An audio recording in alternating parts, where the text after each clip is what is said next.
Souvent, on entend des gens qui ont lu ceci, vu cela, et ils sont perdus avec toutes les informations. Est-ce qu'il faut écouter l'index glycémique, l'équilibre acido-basique, les lectines, le gluten, et la viande, pas la viande?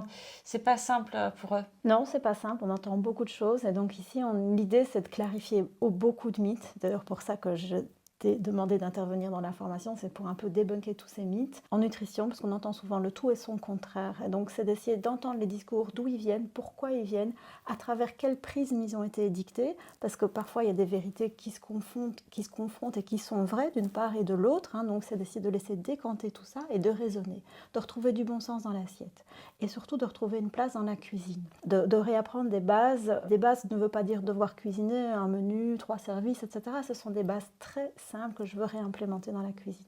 Et retrouver de l'instinct, de l'intuition, du plaisir, que ça devienne assez simple et assez naturel en soi. Que ça soit des réflexes.